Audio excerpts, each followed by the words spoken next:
Claude Nolibé. Pendant 10 ans, cet homme a été accusé du pire des crimes, l'assassinat de sa fille. Une gamine de 18 ans qu'on a retrouvée poignardée au pas de sa porte. Pendant 10 ans, il a tout supporté.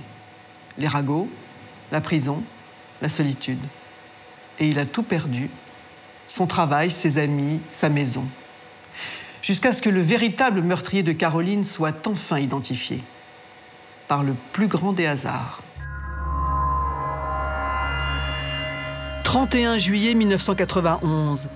Il est presque 11 h du soir. Dans le Lot-et-Garonne, la petite ville de Clérac s'endort. Quand tout à coup, Claude Nolibé entend des gémissements.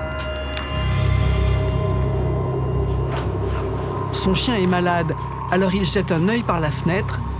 Et là, il distingue une masse sombre, couchée devant le portail. Il descend aussitôt, mais ce n'est pas son chien qu'il trouve par terre, à l'agonie. C'est sa fille. Caroline est allongée au sol, la tête retenue au portail par sa cravate. Claude Nolibé la détache, la retourne sur le dos. Caroline est couverte de sang, mais toujours vivante. Il court chez lui pour appeler les secours. Mais son téléphone est cadenassé et dans la panique, il ne parvient pas à le débloquer. Alors, il file chez son voisin. Monsieur Nolibé a sonné à la porte. Et alors je me suis levé et puis j'ai dit qu'est-ce qu'il y a? Et il m'a dit je crois qu'on a tué ma fille. Ah bon? Et ouais. Alors il me dit tu peux venir me voir. Alors, en effet, j'y vais voir et puis moi j'ai trouvé qu'elle était morte. Quoi. Alors j'ai dit on va appeler le docteur, peut-être elle n'est pas morte, mais bon. Et alors le docteur arrive et il dit elle a été tuée quoi. Caroline Nolibé avait 18 ans. Elle est morte pendant que son père allait chercher de l'aide. Aussitôt, les voisins préviennent l'ex-femme de Claude. Moi, je pensais qu'elle avait juste un accident. En arrivant, elle aurait pu se faire accrocher ou par quelqu'un ou une voiture, on ne sait jamais des fois. Je pensais juste qu'elle avait un accident. Et quand je suis arrivée là-bas, c'est le docteur qui m'a dit qu'elle était décédée. Face aux parents en état de choc, le médecin prend les choses en main. C'est le docteur qui a téléphoné, je pense, aux gendarmes. Et puis ils sont arrivés bien un bon moment après, quoi. La scène de crime se serait déroulée vers 22 h 30. Le corps de la victime est retrouvé ensanglanté. Manifestement, elle avait reçu un coup de couteau. Les gendarmes entendent d'abord le père de Caroline, le premier témoin. Le père de la victime nous dit dans sa première audition qu'il retrouve le corps de sa fille pratiquement pendu au portail, en tout cas retenu par une cravate qui est restée bloquée dans le portail. Sur place, les gendarmes ne trouvent ni l'arme du crime, ni de traces de lutte. Les indices qu'ils relèvent sont maigres, une empreinte de semelle près du portail et quelques mégots. Ils saisissent aussi le parapluie de Caroline. Claude Nolibé explique qu'il a découvert sa fille, le cou pendu au portail. Or, en arrivant, les gendarmes ont trouvé Caroline couchée par terre sur le dos, une blessure en plein cœur. Le père de la petite est couvert de sang et surtout très confus. Dans la maison, les gendarmes remarquent du sang sur le sol de la véranda, sur le volet droit de l'entrée, sur une table, un interrupteur et le téléphone. Et là encore, Claude Nolibé a du mal à s'expliquer. On peut s'expliquer qu'il y ait des explications confuses qui ne se rappellent pas de tout, puisqu'il vient de découvrir sa fille agonisante devant chez lui. Mais il y a de nombreuses contradictions qui viennent à jour, notamment le cadenas posé sur le téléphone, avec les difficultés qu'il a eues d'obtenir le médecin. Mais quand les gendarmes entendent le médecin, il explique qu'il n'a eu aucun problème pour les appeler depuis le téléphone de la maison. En poursuivant leur constatation, les enquêteurs découvrent un trousseau de clés dans la serrure extérieure de la porte d'entrée. Claude Nolibé indique que c'est celui de sa fille. Il explique qu'ils avaient l'habitude de laisser leurs clés dans un sac à pain à l'extérieur de la maison. Ce soir-là, en fouillant dans le sac, Claude Nolibé a dû se tromper. Il a pris les clés de Caroline pour rentrer chez lui en début de soirée et il les a laissées sur la porte. Le problème, c'est que son ex-femme le contredit. Elle affirme que sa fille avait ses clés quand elle est passée chez elle une demi-heure avant sa mort. Elle est arrivée, elle a posé ses clés sur la table. Et que même mon copain, il la faisait fâcher, il voulait lui prendre ses clés parce qu'il y avait un petit cœur blanc entouré de rouge, entouré de dentelle blanche. Elle les a posées sur la table et quand elle est partie, elle a repris ses clés, elle est partie. Si ce sont bien les clés de Caroline, pourquoi les aurait-elle laissées sur la porte? Et pourquoi son père a-t-il affirmé que c'est lui qui les avait utilisées? Pour éclaircir cette histoire de clés, les gendarmes conduisent les parents de Caroline au poste. Les vêtements de Claude Nolibé sont saisis, ainsi que 3 couteaux pour analyse. L'enquête de voisinage attendra le lendemain. Et on a été interrogés, chacun notre tour, à la gendarmerie.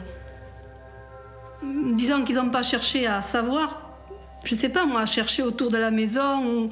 Ils nous ont carrément amenés à la gendarmerie, ils sont venus avec nous. Donc, ils n'ont pas cherché à savoir s'il y avait des traces autour de la maison.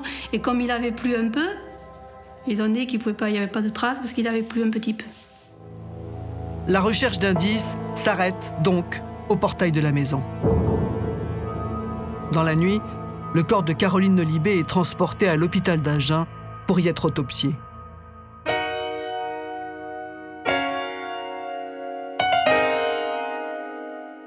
Maître Michel Gonel, vous êtes l'avocat de Claude Nolibé.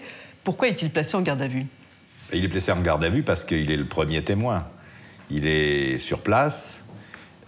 C'est lui qui a trouvé le corps de la victime, qu'il a d'ailleurs déplacé, il ne le conteste pas.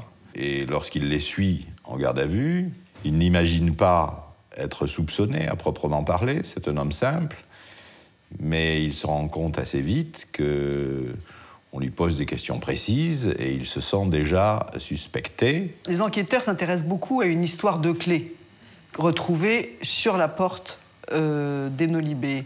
Pourquoi ça les intéresse à ce point-là? Les enquêteurs imaginent que Caroline a mis elle-même ses propres clés dans la serrure, qu'elle est rentrée dans la maison et que le crime a été commis par Claude Nolibé à l'intérieur de la maison. C'est ça qu'imaginent les enquêteurs. Et que se passe-t-il donc à l'issue de cette garde à vue? Il va être relâché, il est un petit peu rasséréné, mais néanmoins, dans le village, il comprend très vite qu'il est montré du doigt et il comprend très vite que cette première garde à vue a laissé des traces dans tout son entourage. Donc il est d'ores et déjà le coupable idéal et le coupable pour beaucoup de gens.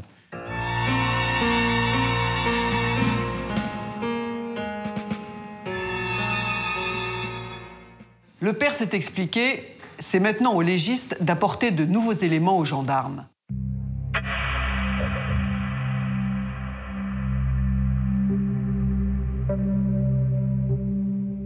Jean-François Lortie, vous êtes le médecin légiste qui a procédé à l'autopsie du corps de Caroline Nolibé. C'était le 5 août 1991. Quelles sont vos premières constatations? Les premières constatations ont permis de trouver 4 lésions externes. Une zone contuse au niveau de la paupière supérieure gauche, une zone contuse au niveau de l'arête nasale sur la partie droite, une plaie de l'angle du maxillaire droit, et enfin une plaie thoracique antérieure. D'autre part, nous avons constaté l'absence de signes de strangulation, l'absence de violence sexuelle et l'ensemble des analyses qui ont été faites par la suite sont revenues négatives au point de vue recherche et au point de vue toxicologie. Ça, ce sont vos observations externes. Vous la déshabillez, c'est ce que vous voyez d'abord. Ensuite, vous allez procéder à l'examen complet du corps. Et que nous dit cette plaie thoracique? Cette plaie thoracique a été portée perpendiculairement au plan du corps, pratiquement à l'horizontale. Elle a sectionné une côte, a pénétré dans le péricarde et a terminé sa course dans le ventricule droit en provoquant une plaie de 4 cm de la face antérieure du ventricule droit, mais elle n'a pas traversé complètement le cœur.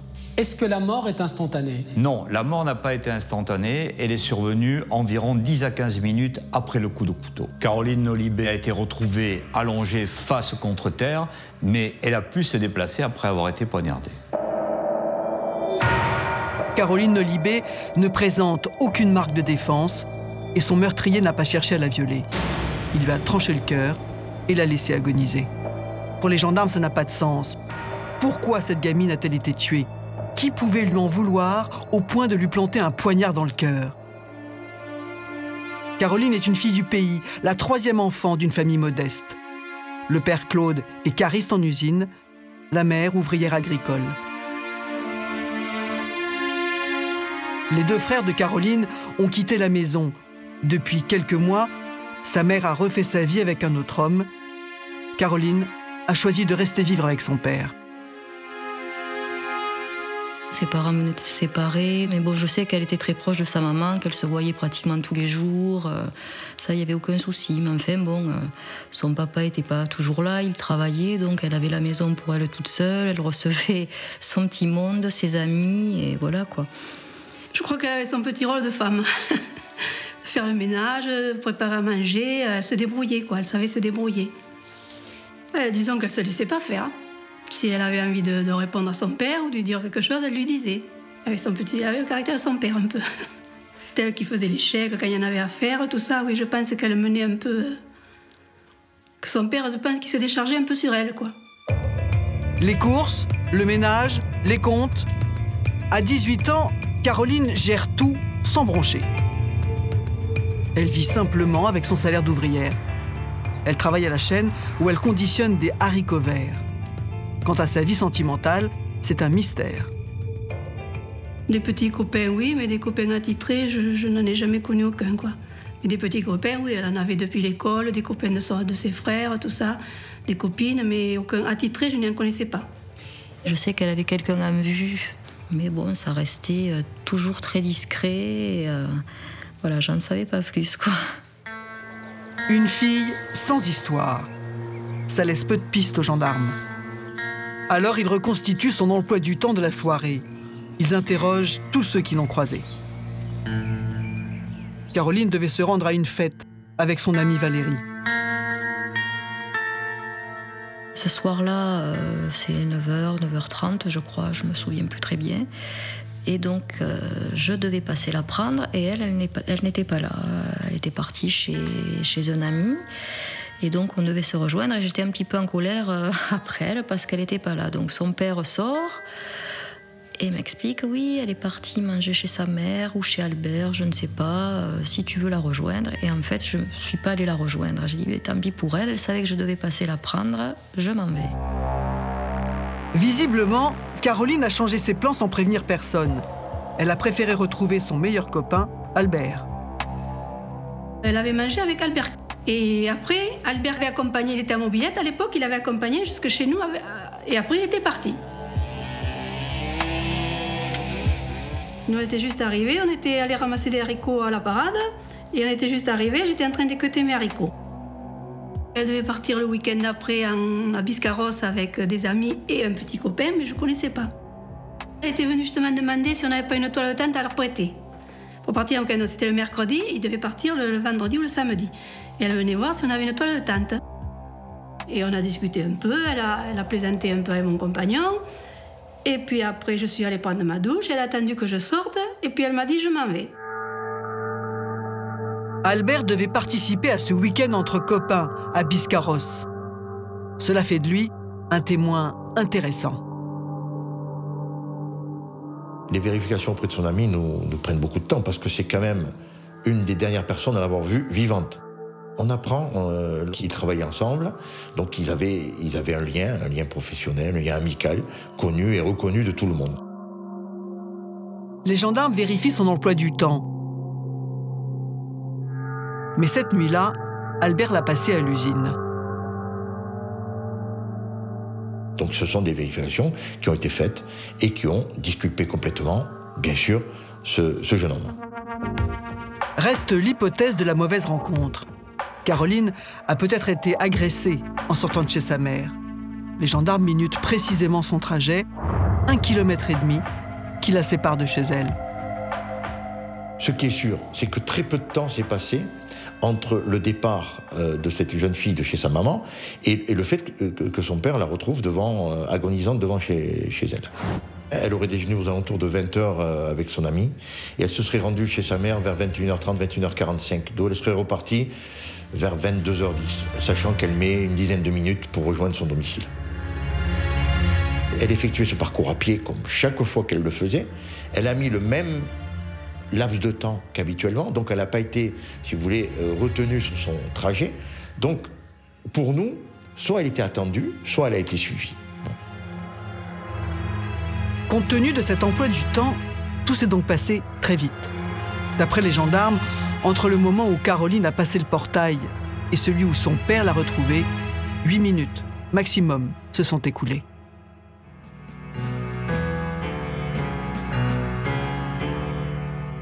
À ce stade, les gendarmes n'y voient toujours pas plus clair. Qui pouvait en vouloir à Caroline? L'assassinat de cette jeune fille de 18 ans laisse tout le monde perplexe. À Clérac, une petite ville de 2000 habitants, la mort de Caroline est un choc. Elle n'avait que 18 ans, elle a été tuée devant sa porte. Et puis c'était des gens modestes, sans histoire. En quelques heures, les Nolibé se retrouvent au centre de toutes les conversations. Ça fait une traînée de poudre, hein, quand même. Ça, le matin, tout le monde était au courant. Hein. Je crois que le bouche à oreille, là, ça va. Avant que ça sorte dans les journaux, tout le monde à Clérac savait qu'elle a été tuée. Un coup de couteau en plein cœur, du jamais vu dans le pays. Une histoire de fou. D'ailleurs, le meurtrier est peut-être un fou. Un fou qui court toujours dans la ville. Ça m'a traversé l'esprit, oui, de savoir. Et on pense de suite à quelqu'un du village. Des fois, un détraqué ou un mec qui s'est échappé, ou vous savez, on en voit tellement. On pense de suite à quelqu'un du village, quoi. Et chacun y va de son hypothèse. Moi, j'ai pensé que quelqu'un l'a attendu là au coin.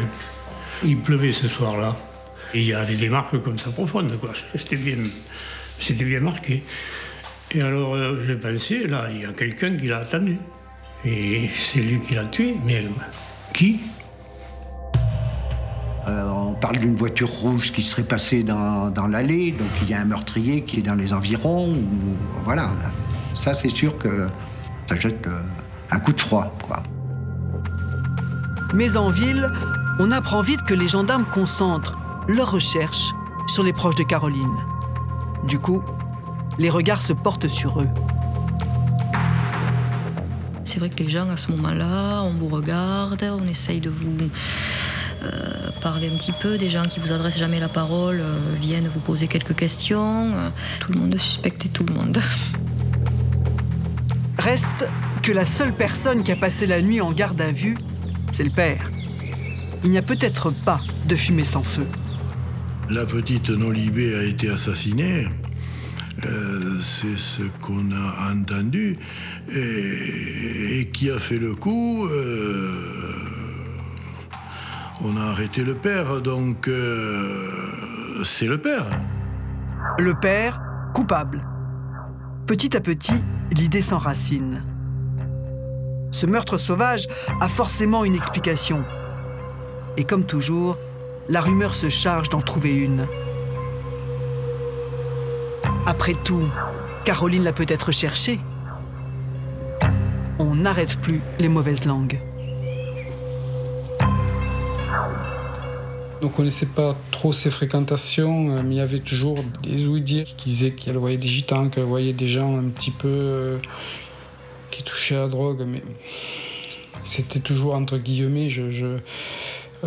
Mais c'est vrai que les ragots ont mené bon train. Il y a beaucoup de rumeurs qui font état qu'elle était une fille facile.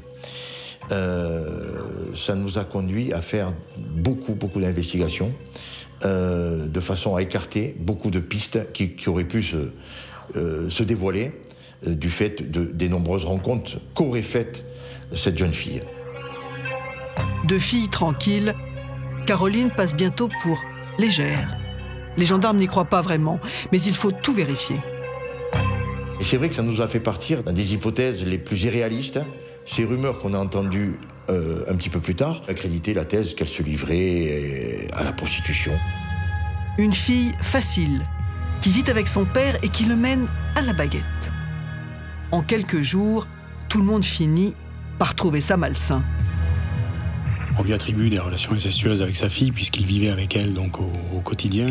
Claude Nolibé est divorcé et ça va très très vite. Les rumeurs les plus folles se répandent dans la ville.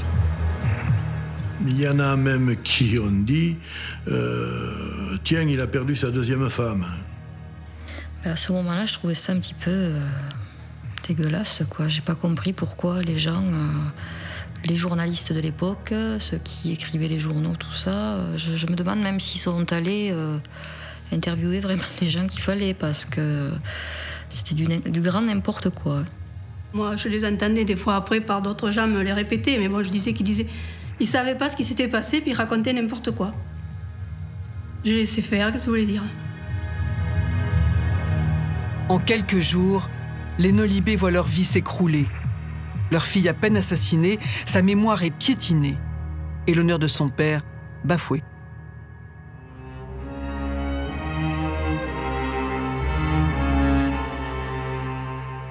C'est dans ce contexte qu'ont lieu les obsèques de Caroline. Le 7 août, une semaine après le meurtre, la foule se presse à l'église et au cimetière de Clairac. Pour les gendarmes, c'est l'occasion de surveiller les uns et les autres, et surtout Claude Nolibé, car le père de Caroline est leur principal suspect. Le 7 août, tout Clairac assiste aux obsèques de Caroline. Mais l'ambiance n'est pas vraiment au recueillement. Les gendarmes sont là et leur surveillance ne passe pas inaperçue. Ce qui m'a le plus choqué, c'est effectivement tous ces enquêteurs qui observaient, on se sentait tous observés parce qu'ils observaient personne par personne. La foule, elle, a les yeux rivés sur Claude Nolibé. La foule et la justice. Car le procureur de la République de Marmande a lui aussi sa petite idée sur l'affaire. Les déclarations souvent confuses du père et son attitude prostrée font de lui un suspect parfait.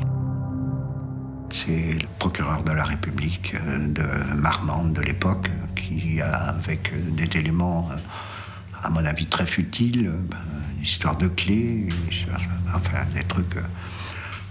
j'ai de la suspicion sur lui, quoi. Et à partir de là, il se fait son intime conviction et il braque les gendarmes sur Claude Nolibé. Claude Nolibé est soupçonné d'être le seul témoin, mais aussi d'avoir tué sa fille. Des soupçons, mais il manque de preuves. Les gendarmes réinterrogent tout le monde. Valérie, l'amie de Caroline, est de nouveau entendue. Cette fois, les questions se concentrent sur le fameux trousseau de clés. Le 31 juillet, vers 21h, quand elle est venue chercher Caroline, elle en a bien vu un dans la serrure. Au départ, bon, c'est une question comme une autre, puisqu'on retrouve un trousseau, paraît-il, sur la porte. Je ne sais même pas quel trousseau on retrouve sur cette porte. Donc moi, je dis à ce moment-là ce que j'ai vu quand je suis arrivée, pourquoi je me suis arrêtée, parce que j'ai vu un trousseau de clés sur la porte. Donc je me suis dit, il y a quelqu'un. Donc je m'arrête et je vois que ce n'est pas le trousseau de Caroline, quoi. C'est le trousseau de Monsieur Nolibé. Les clés de Claude Nolibé, alors que ce sont celles de Caroline qu'on a retrouvées dans la serrure juste après le meurtre. Face à ce nouvel élément, les gendarmes interrogent encore une fois Claude Nolibé. Tout ceci montrait qu'à l'évidence, il n'était pas totalement à l'aise dans ce dossier. Et tout ceci a conduit, je vous le dis, donc à le placer une deuxième fois en garde à vue.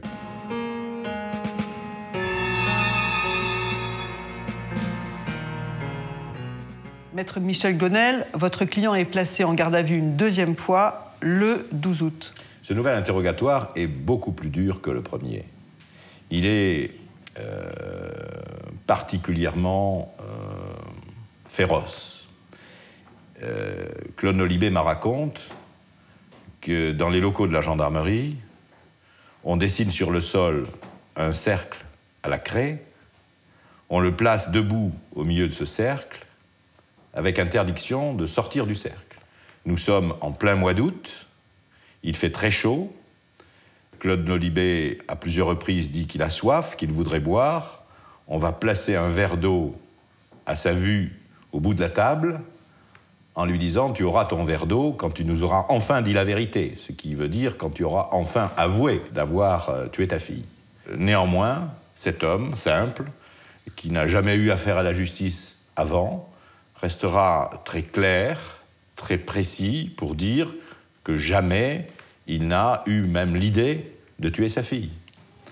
Pensez-vous que les rumeurs ont pu orienter le travail des enquêteurs sur Claude Nolibé? Bon, je crois que ce n'est pas la rumeur qui a créé l'écran de fumée, c'est l'obstination des enquêteurs sur une piste unique. Et c'est toujours comme ça que se produisent les erreurs judiciaires. Quand on a une obsession et une piste unique, quand les recherches ne sont pas tous azimuts. Au départ d'une enquête aussi délicate, on n'a pas regardé s'il y avait d'autres pistes.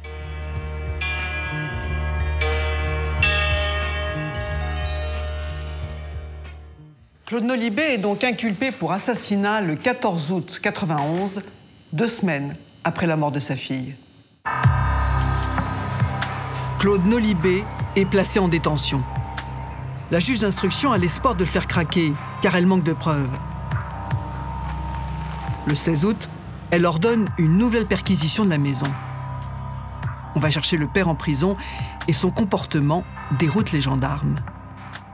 Moi, je me souviens que lors du transport en voiture, Monsieur Nolibé plaisantait avec nous. Il lui est même arrivé, et ça j'en ai un souvenir énorme, il lui est même arrivé de raconter une blague.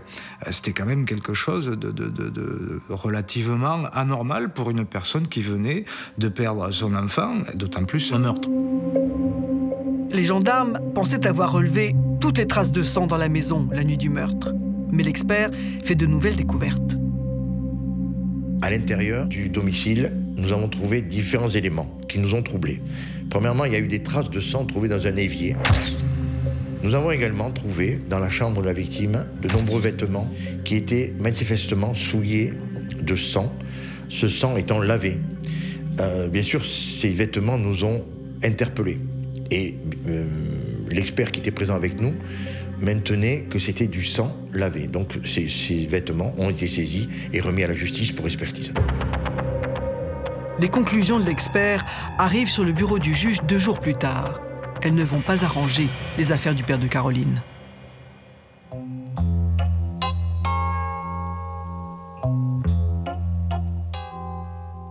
Dominique, qu'est-ce qu'il dit exactement, ce rapport? Ce rapport, d'abord, Frédéric, il est rédigé par Loïc Le Ribot, qui à l'époque est le père de la police scientifique privée en France. C'est une sommité. Ce qu'il dit, c'est parole d'évangile. Donc on lui demande de travailler à partir de photos qu'il va observer, les photos qui ont été faites par les gendarmes sur la scène de crime. Lui, l'expert, va aller sur place 2 fois, mais 15 jours après, autant dire que la scène de crime, elle a vraiment changé. Le juge lui demande, 1, d'examiner les traces de sang sur toute la scène de crime, 2, de commenter la position de la victime, 3, d'étudier ses blessures. Alors, quand l'expert va rendre son rapport, effectivement, il y a plusieurs points qui sont contradictoires avec la version donnée par Claude Nolibé. Alors, premier point contradictoire. Le père de Caroline Nolibé dit qu'il a retourné le corps de sa fille. Elle avait les jambes croisées. Quand il retourne son corps, ses jambes se décroisent. Seulement, l'expert, lui, dit que l'angle constaté du déplacement des jambes de la victime ne peut pas correspondre aux déclarations de Claude Nolibé. Première contradiction. Deuxième point, le pantalon de M. Nolibé est imprégné de sang. Normal, il s'est penché sur sa fille. Imprégné de sang, mais l'expert dit ça, c'est normal. En revanche, ce qui est anormal, c'est que sur le pantalon de M. Nolibé, il y a aussi des giclures de sang. Et l'expert dit, ces giclures, elles demandent à être expliquées, entre guillemets.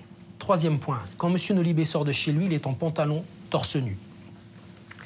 Après le crime, les gendarmes vont le photographier. Il est couvert de sang. Il en a sur le pantalon, on vient de le dire. Il en a dans les mains, il en a sur les avant-bras. Il en a sur le visage, notamment sur la joue droite. Il s'est penché sur sa fille. Mais il n'a aucune trace de sang sur le torse. Et l'expert trouve ça anormal.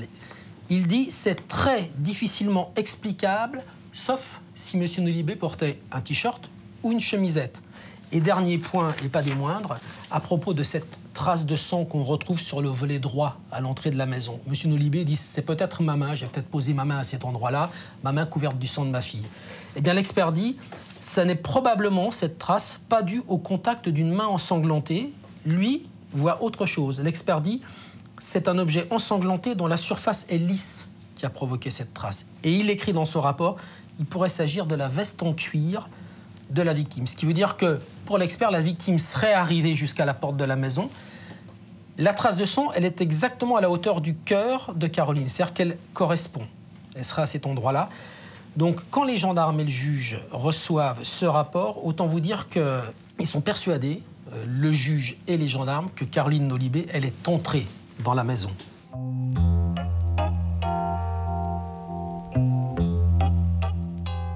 Maître Gonel, le rapport de l'expert en traces de sang accable votre client. Comment Claude Nolibé explique-t-il les traces de sang qu'il a sur lui? Alors, Claude Nolibé s'est penché sur le corps de sa fille pour écouter son cœur, et au moment où il fait ce geste naturel, il constate qu'elle n'est pas morte. Et on sait qu'elle a une plaie du péricarde, qu'elle a une plaie du cœur. Par conséquent, on imagine bien que quelqu'un qui est blessé au cœur rejette du sang. Il est aspergé par le sang de la victime. Ça me paraît quelque chose d'absolument compréhensible. Alors, votre client a effacé des traces de sang sur le volet. Et c'est une des raisons qui alimente les soupçons. En fait, on n'a jamais su si c'était vraiment lui qui les avait effacés. Mais, poussé dans ses retranchements, il a admis qu'il avait pu les effacer. Si ce sont des traces de sang de Caroline, on peut comprendre qu'il veuille effacer sur la porte de sa propre maison dont il franchit le seuil plusieurs fois par jour, des traces de sang de son propre enfant. Ça n'est pas la volonté de faire disparaître des preuves, c'est la volonté peut-être de faire en sorte qu'il ne voie plus sous ses yeux le sang de sa propre fille qui a été tuée quelques jours auparavant. Les experts diront après que ces traces de sang essuyé auraient pu être essuyées par le blouson de Caroline. Et la vraie hypothèse, qui peut-être est la bonne, est que Caroline se soit avancée jusqu'au seuil de la maison, ait mis elle-même ses propres clés dans la serrure et se soit, dans un premier temps, appuyée contre le volet au point de laisser des traces avec son blouson. Et après, elle a pu revenir vers le portail, soit pour le refermer, et c'est à ce moment-là qu'elle aurait chuté et qu'elle se serait affalée. Par conséquent, il n'y a pas de mise en scène vraisemblable dans cette affaire, et ce que disait l'expert du Carme était accréditer la thèse d'une mise en scène. Bon, ça n'est pas vraisemblable. Claude Nolibé, c'est un détenu enragé Pas du tout. Je rencontre un homme très calme, un homme extrêmement serein, et je me souviens très bien de lui avoir fait cette observation d'entrée en lui disant « Mais écoutez, monsieur, j'ai une fille moi-même qui a l'âge de la vôtre. Si on m'accusait de l'avoir tuée, je serais furieux, je crierais toute la journée, je taperais ma tête contre les murs, je hurlerais. » Et lui, comment il explique son calme? Il me dit « Mais maître, mais pourquoi voulez-vous que je fasse tout ça? Ils vont bien finir, puisqu'ils sont tous très savants et très intelligents, ils vont bien finir par se rendre compte que ce n'est pas moi le coupable. »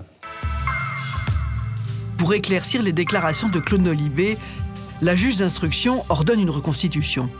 Elle a lieu le 16 septembre, presque 2 mois après le crime. Les gendarmes et les magistrats n'attendent plus que les aveux du père. On lui avait serré les menottes dans le dos, il avait le dos courbé. Oh là là, ça m'a fait de la peine. Franchement, ça m'a fait de la peine. Quand j'ai vu ça, je me suis dit, putain, on n'est pas en France, là, on est ailleurs. Mais c'est vrai que ça m'a fait de la peine. L'image était celui, on veut le faire avouer. Claude Nolibé se plie docilement à toutes les demandes de la juge. Il refait chacun des gestes qu'il a accomplis la nuit du drame, persuadé que son innocence sautera aux yeux. Mais les heures passent. Pendant 7 heures, Claude Nolibé joue et rejoue la même pièce macabre. Dans une maison qui porte encore les traces du sang de sa fille, 7 heures à supporter les soupçons humiliants. Maître Gonel, cette reconstitution, vous vous en souvenez? Votre client a craqué. Oui, je m'en souviens très bien, parce que c'était l'un des moments les plus forts. Jusque-là, Claude Nolibé avait été d'un calme absolu. On a utilisé un mannequin, on a badigeonné le mannequin avec de la sauce tomate pour représenter le sang de la victime. Et à un moment, le juge a demandé à Claude Nolibé de se saisir du mannequin comme il s'était saisi de sa fille au moment où il a retourné son corps, pour voir comment les traces de ce substitut de sang pouvaient s'imprégner sur son buste, etc.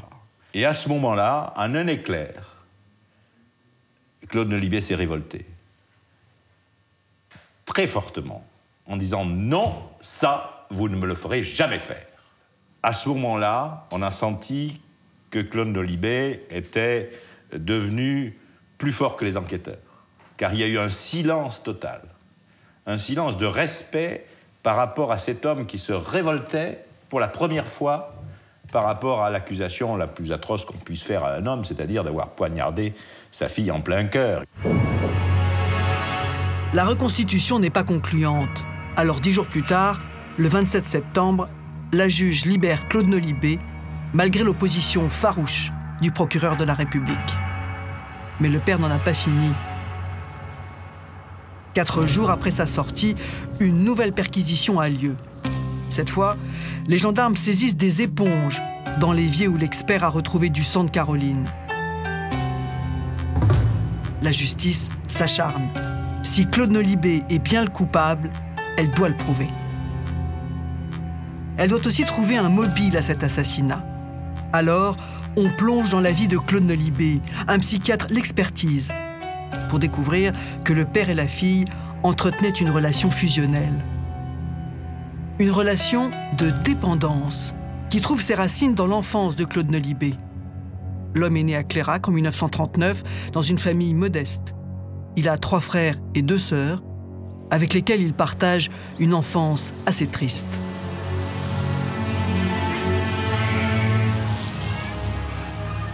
Il a perdu sa mère, il avait que 9 ans. Et après, il a été un peu déplacé entre ses 2 sœurs. Il avait été un peu chez l'une, élevé un peu chez l'une, un peu chez l'autre, quoi. Disons qu'il n'avait pas eu une enfance très heureuse. Son enfance, Claude Nolibé la décrit sobrement. Au psychiatre, il dit « Dans ma vie, il y a la mort partout. Chez nous, il n'y a que du malheur. » Il donne un récit biographique, effectivement, où la mort balise son histoire.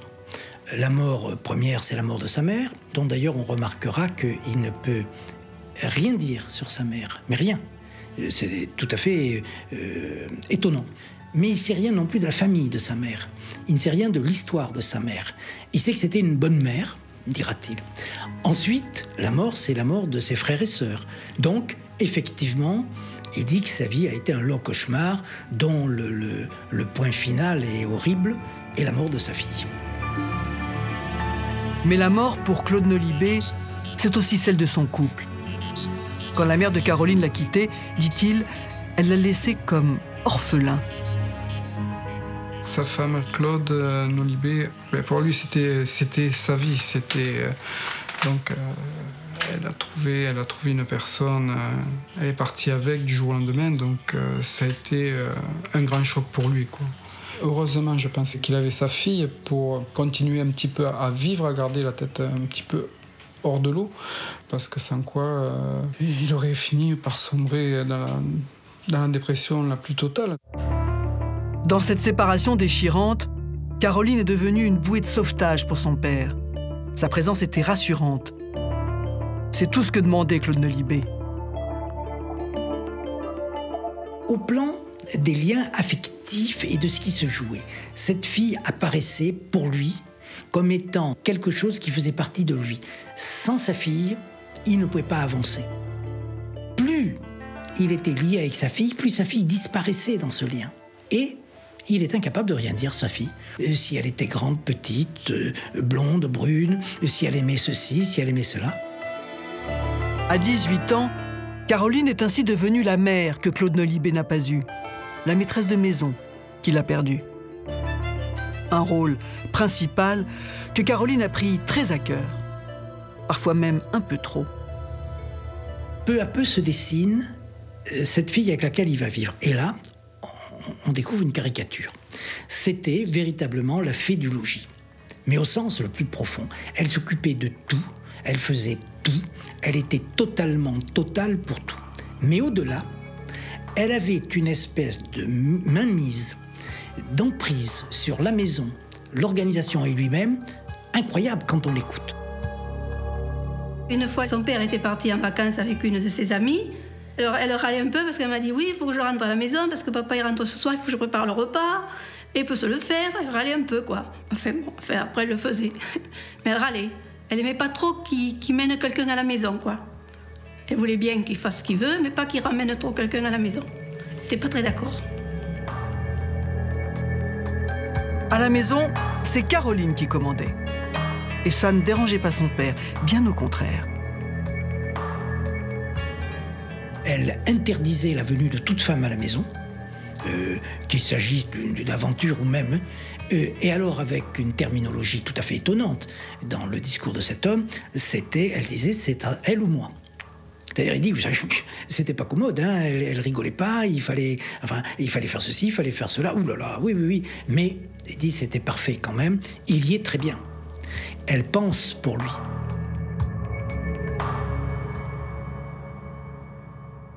Les mois et les années s'écoulent sans qu'aucun nouvel élément ne soit versé au dossier. Claude Nolibé reste mis en examen pour l'assassinat de sa fille. Et la juge va devoir décider, renvoyer cet homme devant la cour d'assises ou prononcer un non-lieu. Alors, en 1995, 4 ans après les faits, elle tente une dernière fois de relancer l'enquête. Elle fait appel à une nouvelle équipe de gendarmes. Les gendarmes doivent trouver de nouvelles pistes. En étudiant le dossier, ils s'étonnent que l'IME, l'Institut médico-éducatif situé à 600 mètres de chez Caroline, n'ait pas fait l'objet d'une enquête de voisinage. Ce qu'on a principalement demandé, c'est la liste des personnes qui résidaient dans cet établissement afin de pouvoir éventuellement faire des vérifications. Le 1er août 1991, le lendemain du meurtre, l'IME a fermé pour les vacances. Tous les pensionnaires de ce centre pour adultes déficients mentaux sont partis. Mais à leur retour, personne ne les a interrogés. Du coup, en 1995, les gendarmes réclament au directeur la liste des pensionnaires qui étaient encore présents le soir du meurtre, c'est-à-dire la veille de la fermeture. Il leur donne 5 noms. Cette liste, on l'a soumise à notre fichier national qui s'appelait à l'époque le fichier Midos et c'est revenu absolument négatif. Donc pour nous, la page s'était tournée. Aucun des 5 pensionnaires cités n'a de casier judiciaire. La dernière piste qui restait à explorer vient de l'être. Pas de suspect du côté de l'IME. Du coup, on en revient à Claude Nolibé. À l'issue de cette nouvelle enquête, il n'y a pas plus de preuves contre lui, mais il reste suspect. Le temps passe et l'homme désespère. Il a écrit au président de la République, il s'est débattu, il ne supportait plus que l'accusation soit maintenue. Et au bout du compte, le non-lieu sera prononcé en 1997. La justice a donc attendu 6 ans avant de prononcer un non-lieu, mais pour insuffisance de charge. Claude Nolibé est partiellement libéré de l'accusation qui pesait sur lui, mais en ville, il reste comme marqué au fer rouge. Claude a dû quitter Clairac puisqu'il était le paria, il était l'homme à abattre, il était devenu l'ennemi public numéro 1, vous savez, il n'était pas très loin de Messrine. Il a perdu sa fille, il a perdu sa dignité, il a perdu sa crédibilité, il a perdu ses amis, il n'y avait plus personne. Et là encore, je ne comprends pas que les gens aient pu l'enterrer vivant de cette sorte. C'était un mauvais gars, quoi. Alors, qu'on l'accuse comme ça, pas possible.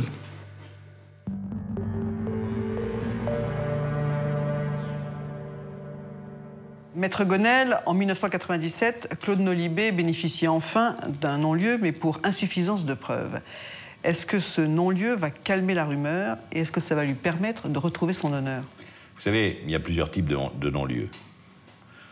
Le non-lieu, faute de preuves suffisantes, c'est le non-lieu du pauvre. Et il a eu droit d'abord à ce non-lieu-là, qui était un non-lieu qui laissait peser le soupçon. Mais on lui disait, en quelque sorte, on n'a pas réussi à prouver que c'est vous, alors on rend un non-lieu. Tenez-vous bien, il était en effet heureux d'avoir ce non-lieu, mais toujours tracassé par le fait que le vrai coupable ne soit pas là, qu'on ne le cherche plus, qu'on ait abandonné les poursuites. Et lui-même était demandeur à ce qu'on cherche. Il venait me voir sans arrêt en me disant « et ceci, ça n'a pas été vérifié, et cela, pourquoi n'est-on pas allé voir dans cette direction ?» Il était constamment en demande de découvrir le vrai coupable.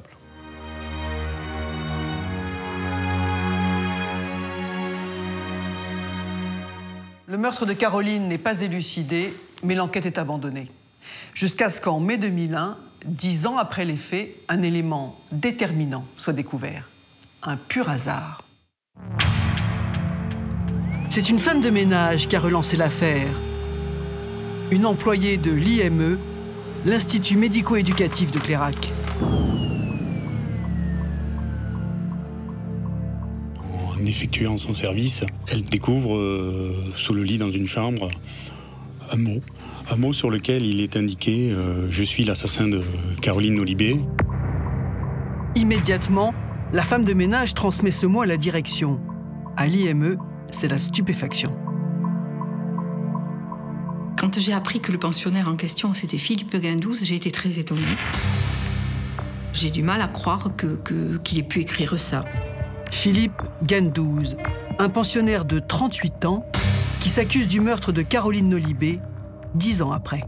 C'était un garçon qui était très gentil, très gentil, très attentionné, très poli, qui n'avait jamais une parole déplacée, qui n'avait jamais un geste déplacé, qui était courtois avec tout le personnel, qui vraiment c'était un peu le chouchou de tout l'établissement, quoi, hein. Toutes les dames de service ou autres, Philippe, c'était le petit protégé un petit peu, hein.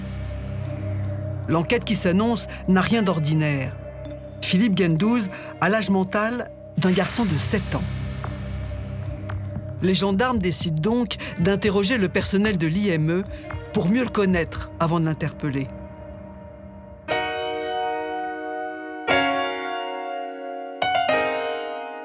Capitaine Patrick Pezous, vous êtes directeur d'enquête à la section de recherche d'Agen quand vous arrivez sur ce dossier en 2001. Quand les gendarmes se sont intéressés à l'IME en 1995, on ne leur a pas parlé de Philippe Guindouze. Pourquoi? Qu'est-ce qui s'est passé? Il faut savoir qu'on est donc 4 ans après les faits. Lorsqu'on parle au directeur de cette affaire, c'est un peu la première fois qu'on lui en parle. Donc il ne traite peut-être pas avec tout le sérieux nécessaire, je pense, cette question, essentielle puisqu'on est dans le cadre d'un assassinat. Et il se retourne vers les moniteurs éducateurs et leur demande, en fait, de faire un travail de mémoire. Enfin, exactement, il leur pose la question. Et eux vont faire un travail de mémoire et ne vont pas se pencher sur un appui administratif qui, comme on le disait, aurait pu permettre de déterminer la liste exacte des pensionnaires cette nuit-là. Mon sentiment, à la suite des diverses auditions que j'ai menées au centre, puisqu'au centre, il y a quand même une 60aine de personnes, en aucun cas, le directeur, que tout le monde qualifie de très honnête, en aucun cas, le directeur n'aurait voulu mentir aux gendarmes. En aucun cas. Mais je crois savoir que l'ancien directeur, quelquefois, réglait personnellement des problèmes avec les familles quand il y avait eu des incidents pour ne pas qu'on parle de l'IME. C'est ce que nous ont dit certains personnels. Ils nous ont dit qu'effectivement, lorsque, par exemple, un petit cambriolage avait été commis, pour ne pas entacher la bonne image de l'institution, il arrivait que l'ancien directeur appelle les familles pour régler ça entre eux, pour que ni les services de police ou de gendarmerie ou de la justice ne passent sur ces événements. Mais tous sont unanimes. Pour un cas aussi grave, jamais le directeur n'aurait menti. Que vous disent-ils sur Philippe Guindouze? C'est un personnage qui est déficient. Hein. Il a une déficience mentale qui est apparue dès l'âge de 2 ans, 2 ans et demi. C'est quelqu'un qui est très malin. Par ailleurs, c'est quelqu'un qui ne pose aucun souci. C'est quelqu'un de très tranquille, quelqu'un qui est jovial, qui est souriant. D'une manière générale, c'est celui, nous dit-on, qui est le plus apte à reprendre une autonomie, par exemple, dans un foyer ouvert. Il faut 15 jours aux gendarmes pour interroger tous ceux qui connaissent Philippe Gendouze. Sa famille, bien sûr, mais aussi le personnel de l'IME qui s'occupe de lui depuis ses 17 ans. Et d'après eux, il n'a jamais fait de vagues au sein de l'établissement. Bon, je ne veux pas dire qu'il n'y ait pas eu quelques petites frictions, que chacun a son caractère, mais Philippe n'a jamais eu de problème, ni vis-à-vis de ses copains résidents, copains et copines résidents, ni vis-à-vis de l'encadrement, loin de là. Philippe Gendouze est issu d'une famille d'origine algérienne. Déficient mental, il a toujours fréquenté des instituts, sans jamais perdre le contact avec sa famille.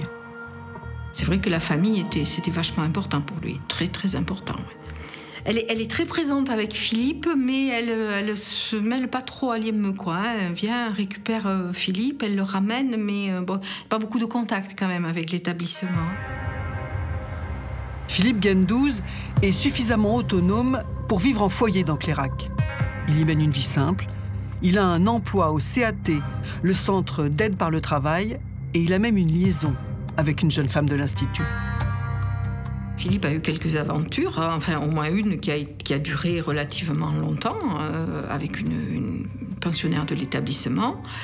Je pense qu'ils ont vécu un petit peu ensemble, mais il n'a jamais multiplié les aventures. C'était un garçon qui était fidèle, qui était très attentionné par rapport à sa copine. Et il aimait draguer, comme on dit, mais enfin ça s'arrêtait là, quoi. Hein. C'était un petit clin d'œil, c'était tout. Non, c'était un garçon qui était très réservé quand même, hein, de ce côté-là. Jusque-là, l'enquête de personnalité serait plutôt rassurante. Mais les gendarmes mettent la main sur un dossier très ennuyeux pour Philippe Gendouze. Il a un casier judiciaire pour une agression au couteau, commise 6 ans avant le meurtre de Caroline. Un antécédent identique, commis quelques années auparavant, en 1985, à Sainte-Livrade, village pas très éloigné de Clairac. Sainte-Livrade, c'est le village de ses parents. Le 12 novembre 85, Philippe Gendouze y est en vacances. Il s'ennuie. Alors, il suit une jeune fille. Elle a 17 ans. Il la trouve jolie. Et tout à coup, il saute sur elle, avec un couteau, pour la violer. Mais elle se débat, il la poignarde au ventre. Avant de s'enfuir en la laissant pour morte.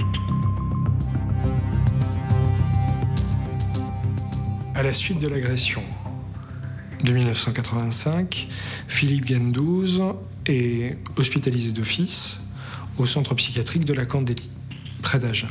Il en ressort au bout de quelques mois et il reprend sa place au sein du foyer de Longueville.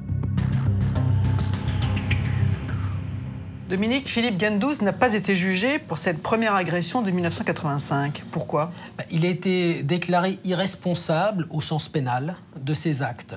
C'est l'irresponsabilité pénale. À l'époque, c'était l'article 64 du Code de procédure pénale. L'expert rend son rapport et dit que la personne n'est pas accessible à une sanction pénale. Et je vous en lis un passage. Il s'agit d'un débile mental simple, inapte à toute gestion que ce soit et qui doit être protégé. Le milieu familial, le sien, justifie une enquête sociale, il doit être mis sous tutelle. Alors effectivement, Philippe Gendouze va être placé sous tutelle en mai 86. Il n'y aura pas d'instruction judiciaire, l'affaire s'arrête là. Il y aura une audience au civil pour indemniser la victime, cette jeune fille de 17 ans qui a été poignardée, c'est tout. Et donc Gendouze ne fera pas de prison ? Il ne fera jamais de prison. Après cette agression, il va être placé dans un hôpital psychiatrique. C'est comme ça que ça se passe. Dans cet hôpital, on dit si on peut ou non le laisser sortir, s'il présente une dangerosité ou non. On va décider au bout de 3 mois de le laisser ressortir, sans aucune surveillance particulière. Quand Philippe Gendouze revient à l'IME, les membres du personnel apprennent tout ce qui s'est passé. L'agression, l'arrestation. Certains se demandent alors si l'Institut est bien adapté à un cas comme le sien. J'ai été surpris effectivement que Philippe vienne sur l'institution parce que je me demande si l'institution était vraiment le cadre pour accueillir ce type de public. Un garçon qui avait des soucis avec les filles nous demandait un placement dans un établissement mixte. Il y avait sûrement d'autres établissements qui auraient été susceptibles de l'accueillir à l'époque. Bon, il est évident qu'on nous avait prévenus et qu'on nous avait demandé d'ouvrir l'œil sur Philippe, sur son attitude vis-à-vis des filles. À l'IME, tout le monde connaissait donc le passé de Gendouze, mais personne n'a réagi au moment du meurtre de Caroline.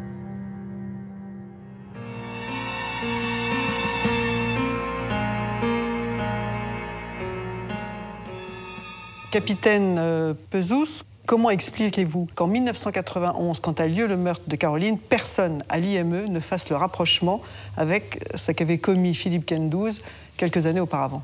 Le 1er août, l'institut est vide. Il n'y a plus personne. Après 8h ou 9h du matin, où les derniers pensionnaires sont partis, l'institut est vide.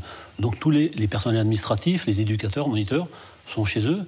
Et donc les enquêteurs qui ont fait un travail de vérification tout le long de l'itinéraire, lorsqu'ils se présentent à l'IME, ils n'ont pas de réponse. C'est d'ailleurs mentionné dans un PV de constatation de l'époque.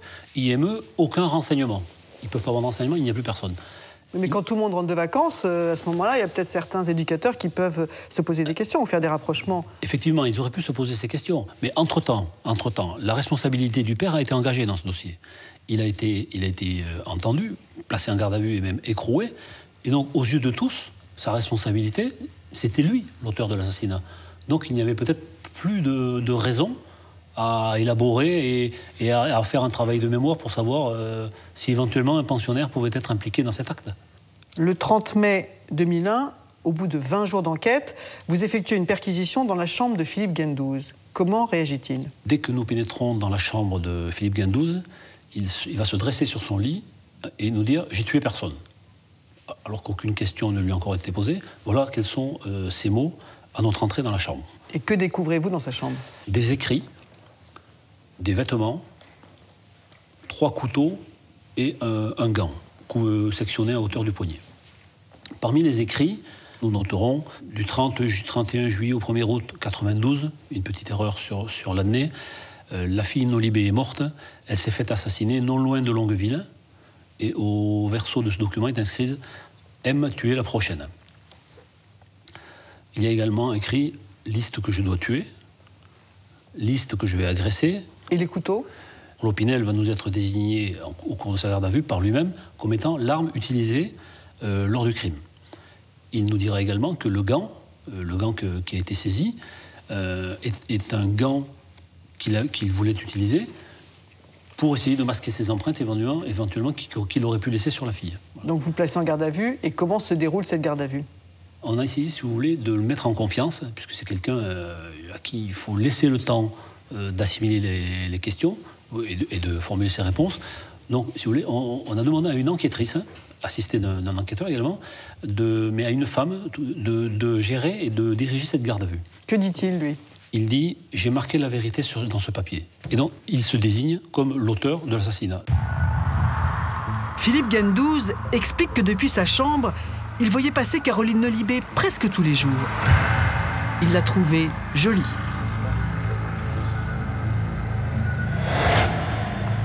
Le soir du 31 juillet 91, il est 22h45 quand Caroline revient de chez sa mère, son parapluie sous le bras. En la voyant s'approcher, Philippe Gendouze prend un couteau et un gant, puis il descend sur le quai. Il la rattrape. Arrivé à 1 mètre derrière elle, il la poignarde dans le cou. Il raconte que Caroline n'est pas tombée. Elle lui a demandé « Mais qu'est-ce que je t'ai fait ?» Gendouze plante son poignard une 2e fois sans savoir où. Cette fois, il atteint le cœur. Gendouze explique qu'il voulait juste lui faire peur. Il n'ajoute rien de plus. Philippe Gendouze parle aux gendarmes en confiance, comme s'il ne mesurait pas la gravité de ses déclarations.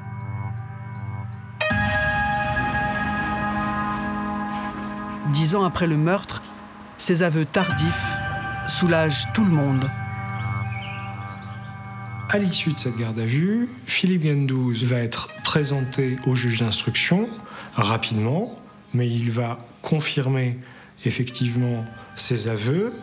Il va être placé en détention et à partir de là, la machine judiciaire est lancée et je dirais que on n'a pas besoin de reprendre l'enquête puisque par définition, on a quelqu'un qui a avoué être l'auteur du meurtre. Le 26 juin, moins d'un mois après l'interpellation de Gendouze, la juge d'instruction organise une reconstitution.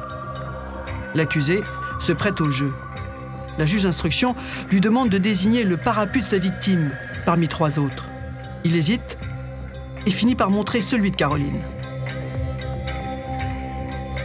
Il situe ensuite le lieu de l'agression à 70 mètres de l'entrée de la maison des Nolibé. Gendouze réitère ses aveux et c'est tout ce qu'on voulait. Mais pour son avocat, cette reconstitution tourne au cirque.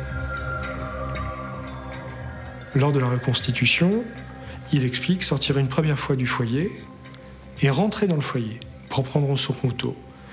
Et alors qu'il s'apprête à ressortir, sur question du juge d'instruction, vous ne prenez pas autre chose ? Non. Rien du tout. Un gant peut-être ? Ah oui, un gant. Parce qu'effectivement, au cours de la garde à vue, il a expliqué qu'il avait pris un gant pour la main gauche d'ailleurs, alors qu'il est droitier. Il ressort, il se trompe de chemin. Il tourne sur la gauche, alors que la maison de Caroline est plus loin, à un autre embranchement. Alors, bien évidemment, il revient sur ses pas, il repart, expliquant qu'il l'a perdu de vue, alors que pendant la garde à vue, il explique qu'il l'a suivi tout le long du chemin, et à aucun moment, il ne parle de s'être trompé. Donc, il y a déjà, à ce moment-là, beaucoup de contradictions entre les gestes qu'il mime pendant la reconstitution et ce qu'il a pu expliquer pendant la garde à vue. Mais 3 mois après la reconstitution, Philippe Gendouze se rétracte devant le juge d'instruction. Il prend conscience de la gravité des déclarations qu'il a faites et de ses conséquences. Et on peut estimer qu'il revient sur ses aveux peut-être par stratégie, mais aussi parce que ce qui était un jeu pour lui jusqu'à présent innocent est quelque chose qui est en train de se transformer en une sorte de machine qui risque de lui échapper totalement et de l'emmener beaucoup plus loin que ce qu'il croyait. Cette rétractation ne change rien. Philippe Gendouze a échappé à la justice en 1985, mais pas cette fois. Il est renvoyé devant la cour d'assises du Lot-et-Garonne.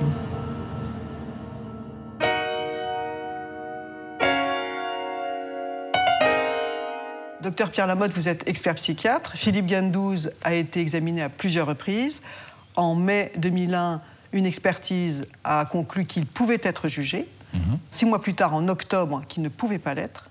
Vous-même, vous l'avez examiné, et qu'en avez-vous conclu ? Eh bien, nous avons conclu, si on peut dire entre les deux, qu'il est accessible à la sanction pénale, que sa responsabilité persiste, mais que, malgré tout, son état entraîne une altération de son discernement et du contrôle de ses actes.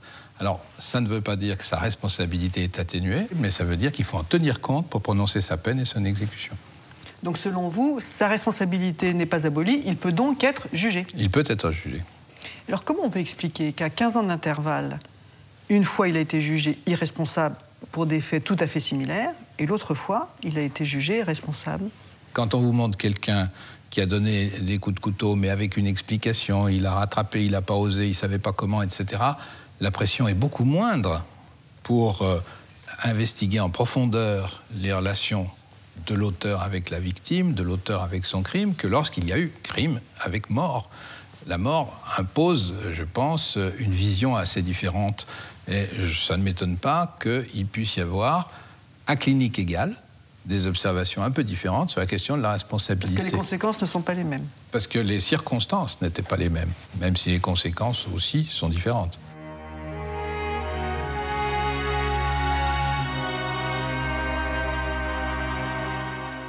Maître Michel Gonel, 10 ans après les faits, donc le 30 mai 2001, la justice accorde à Claude Nolibé un non-lieu qui le blanchit totalement. Est-ce que ça va enfin changer sa vie ? Il est désormais un homme à la retraite, un homme malade, un homme dont la famille lui a tourné le dos, dont les amis sont désormais peu nombreux, et il est quand même un homme brisé déjà. Est-ce que votre client en a voulu aux gendarmes qui n'ont pas enquêté dans l'environnement de l'IME en 91 au moment des faits? Claude Nolibé n'est pas quelqu'un qui en veut à la terre entière. Il n'est pas quelqu'un qui en veut à la gendarmerie tout entière. Il en veut précisément à ceux qui l'ont gardé à vue dans des conditions abjectes, ça oui, mais il n'en veut pas aux gendarmes qui n'ont pas recueilli des renseignements qu'on n'a pas voulu leur donner. Premier temps, la maison était fermée. Deuxième temps, le directeur, malheureusement, leur donne une liste erronée. Je pense que le directeur, qui a voulu privilégier le confort de son établissement, hélas, a fait preuve d'une très grande lâcheté en ne communiquant pas le nom de tous les pensionnaires, y compris celui de Philippe Guindouze. Voilà. La petite tranquillité de l'établissement est passée avant le souci de la vérité.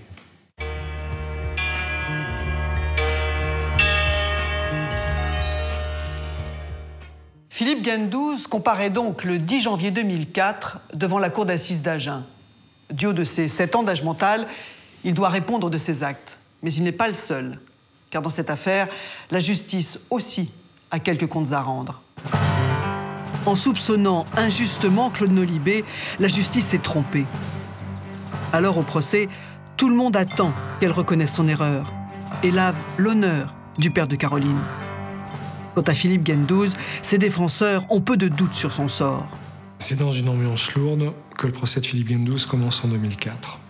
Parce que la justice s'est déjà trompée une fois dans ce dossier. Elle ne peut pas se permettre une autre erreur. Et donc sur le banc des accusés, il y a Philippe Guindouze, il y a également l'institution judiciaire qui a déjà failli, et d'un autre côté, Claude Nolibé, qui doit pouvoir obtenir enfin la condamnation de l'assassin de sa fille et, aux yeux de tous, se voir totalement blanchi des accusations qui avaient porté contre lui. Dans le box des accusés, Philippe Guindouze a l'air d'un enfant un peu perdu. Il assiste à son procès comme à un spectacle. Il sourit, salue de temps en temps sa famille. Impossible de savoir s'il comprend vraiment l'enjeu. Moi, je le revois toujours autour de ses avocats. Il est là, il regardait comme si, je sais pas moi, comme s'il était n'importe où. Mais il n'avait pas l'air inquiété, il n'avait pas l'air... Alors, on ne sait pas s'il se rendait compte, mais il avait l'air de quelqu'un de normal, quoi, enfin, plutôt. Philippe Guindouze, c'est pas quelqu'un qui fait peur. Il n'a pas l'air d'un meurtrier ou d'un prédateur, d'abord parce que physiquement, c'est quelqu'un qui est petit, hein, il mesure 1m58, il est un petit peu rond. Est-ce qu'il comprend pas? Il comprend clairement qu'en effet, il a commis une infraction, etc. À quel niveau il situe cette infraction et est-ce qu'il se rend compte de sa gravité? C'est pas du tout évident, mais quelque part, il doit quand même la comprendre parce que son attitude à la barre, ça va être de contester. Philippe Guindouze répète « La fille, je ne l'ai pas tuée ». Cela fait bientôt 3 ans qu'il dit la même chose. Et à son procès, il ne varie pas. Les auditions des personnels de l'IME s'enchaînent. Ils sont unanimes. Philippe était le plus doux du centre. Un agneau. Mais les parties civiles ont fait citer la victime de 1985. À la barre, 19 ans après les faits, elle se souvient avec effroi de ce jour où elle a cru mourir. Il est accablant, ce témoignage. Il est absolument accablant pour Philippe Guindouze parce que je dirais que c'est un élément à charge supplémentaire, mais c'est, si vous me passez l'expression, un petit peu la cerise sur le gâteau, quoi. Et c'est une agression qui est, dans le mode opératoire, totalement identique à celle qu'a subie Caroline Nolibé. La seule différence qu'on a entre les deux agressions, c'est le fait que Caroline Nolibé est décédée et que cette victime-là, parce qu'il l'a agressée de face, parce qu'elle a réussi à se protéger plus ou moins en mettant sa jambe, elle n'a pris qu'un seul coup de couteau à l'abdomen et donc elle n'a été que blessée. Reste à comprendre comment cet homme dont tout le monde vante la douceur a pu devenir aussi violent. C'est au tour des experts d'intervenir. Docteur Pierre Lamotte, est-ce que vous avez trouvé des explications à son passage à l'acte? Des explications à son passage à l'acte, j'en aurais certainement trouvé s'il avait accepté de parler de son passage à l'acte. Des hypothèses par rapport aux explications, oui, on a des hypothèses. Il a peur pour aborder, il suit, il ne sait pas comment faire, etc. Puis il s'exaspère, il part en colère avec le sentiment de sa propre impuissance et de la possibilité d'être rejeté, puisqu'on n'est même pas sûr qu'il ait été rejeté ouvertement. Il nous le dit, qu'il est facilement blessé et qu'il est facilement dévalorisé, qu'il soit dans un sentiment de désespoir, d'impuissance en quelque sorte, comme ça, ou avec le sentiment qu'il n'y arrivera jamais, ça peut être une explication sur un passage à l'acte très violent avec un couteau, alors même qu'il souhaite entrer en relation normale. Et il obéit à des pulsions à ce moment-là? Je pense qu'il a des pulsions, oui. C'est pas une pulsion à tuer en disant je veux jouir du meurtre, je veux posséder l'autre, etc. Elle va encore, c'est même pas la peine que. Et de là à partir dans l'idée, elles sont toutes, elles sont méchantes avec moi et je dois faire quelque chose. Ça pourrait être une hypothèse. Pour les défenseurs de Claude Nolibé, l'enjeu de ce procès est aussi de désigner ceux qui connaissaient le passé de Gendouze et qui se sont tus. Les critiques fusent contre l'ancien directeur de l'IME. Si chacun avait, dans cette affaire, pris sa part de responsabilité, pris la conscience de l'importance de guider l'enquête objectivement, on aurait épargné des années de misère morale à un homme qui ne le méritait pas. Et ça, voyez-vous, c'est quelque chose qui est indélébile. C'est quelque chose qui est indélébile. L'avocat général tient lui aussi à rétablir l'honneur du père de Caroline.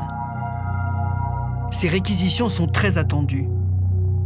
Mais dans la salle d'audience, tout le monde est surpris par leur intensité. Il s'est retourné vers Claude Nolibé, je m'en souviens très bien, et il lui a dit qu'en qualité de représentant de la société, du ministère public, Claude Nolibé devait recevoir les excuses de la justice française par rapport à tous les manquements qui avaient été perceptibles, toutes les erreurs qui avaient été commises et tous les entêtements qui s'étaient fait jour et qui étaient inacceptables. C'était un des moments forts, sinon le moment le plus fort du procès. Les réquisitions de l'avocat général se poursuivent, cette fois pour juger du sort de Philippe Gendouze. Il ne suggère aux jurés aucune clémence pour le crime de Caroline. Dans ces réquisitions, l'avocat général va aborder bien évidemment les petits mots qui ont été écrits par Philippe Gendouze. Et contrairement à ce que disent tous les éducateurs, le psychologue ou le psychiatre de l'institution, eh bien il les prend au pied de la lettre. Et c'est tellement vrai qu'il va s'appuyer sur le petit mot écrit par Philippe Gendouze, intitulé « La liste des personnes que je dois tuer », pour exprimer sa conviction que Philippe Gendouze était à la veille de passer à l'acte envers de nouvelles jeunes femmes. Pour ce crime, Gendouze mériterait la perpétuité, rappelle l'avocat général.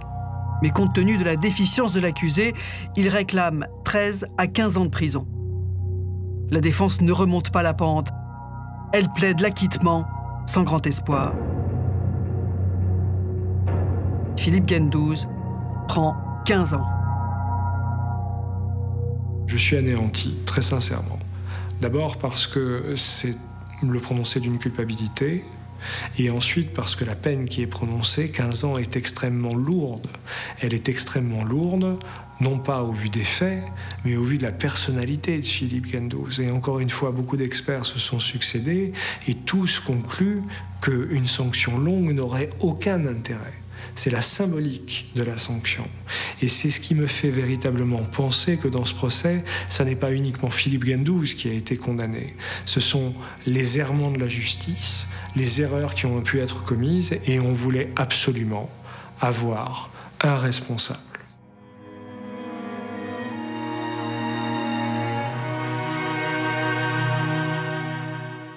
Maître Michel Gonel, au cours du procès, la justice a demandé pardon à Claude Nolibé. Est-ce que cela suffit à effacer des années de soupçons et de déshonneur? Non, ça ne suffit à rien. En fait, parce qu'on ne peut pas réparer réellement. Il y a des réparations matérielles qui sont d'ailleurs insuffisante, toujours insuffisante. Vous voyez, Claude Nolibé, aujourd'hui, quand je vous disais qu'il ne veut plus entendre parler de cette affaire, ça veut dire que cette affaire est toujours dans sa tête une blessure terrible. S'il ne veut plus en parler, c'est parce que il n'est pas guéri, et qu'il est toujours atteint, et qu'il le sera jusqu'à la fin de sa vie. Claude Nolibé a-t-il été indemnisé à hauteur de son préjudice? Son préjudice est énorme, et aucune indemnité ne peut réparer un tel préjudice. Mais néanmoins... Parce qu'il a tout perdu, quand même. Il a tout perdu. Il a perdu son cercle d'amis, il a perdu beaucoup de choses dans cette affaire. On l'a expertisé, un médecin l'a expertisé. On lui a reconnu 80% d'invalidité, dont la moitié imputable à cette affaire. L'État lui a versé environ 50 000 euros. C'est une somme qui apparaîtra dérisoire par rapport à une vie brisée, irréparable.